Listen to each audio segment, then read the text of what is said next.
NCERT के अंदर एक वर्ड है फॉर्मल चार्ज, उन्होंने इसके फॉर्मूले भी दे रखे, total electron minus lone pair plus total number of bonds, और इसके ऊपर कई बार सवाल आ जाते हैं। लेकिन मेजॉरिटी केसेस के अंदर लोग उसे या तो तुक्के में सॉल्व करते या फिर उन्हें आता ही नहीं। और ये जो फॉर्मल चार्ज के सवाल है ये कंसिस्टेंट है, हर 2-1 साल के गैप के ऊपर आ जाते हैं। तुम्हें वीडियो रोकनी है, खुद से सॉल्व करना है और फिर ये बारी ट्राई करना है कि विपिन सर ने जो बताया वो तुम्हारी समझ आई या फिर नहीं आई।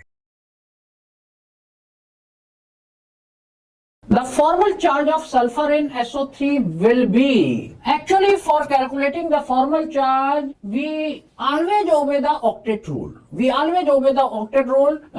Actually sulfur has D subshell, so it can expand its octet, but for calculating the formal charge, we cannot expand its octet. We obey the octet rule. This is the point. Actually, when we obey the octet rule, then sulfur form the two coordinate bond and it can be represented as.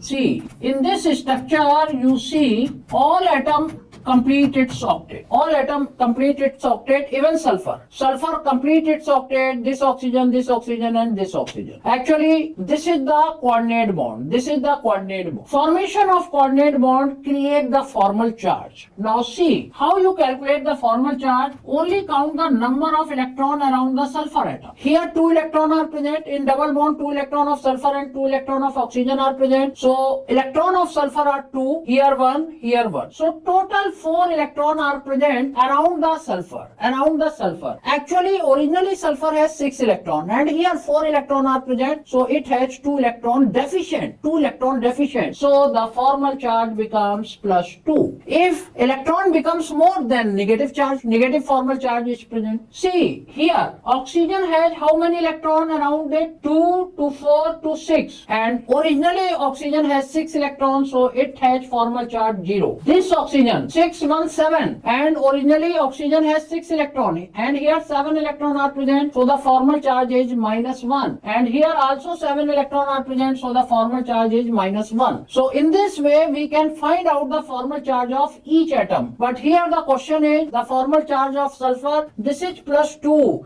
and here we obey the octet rule. Here we obey the octet rule. If we form the structure like that, actually it expands its octet, and when you form this structure, so sulfur has 12 electrons, and here the formal charge becomes 0 because all the 6 electrons are present around the sulfur atom. But this answer is wrong. But this answer is wrong because here we do not obey the octet rule. So always obey the octet rule for calculating the formal charge, right? So here answer is not 0. Here answer is +2.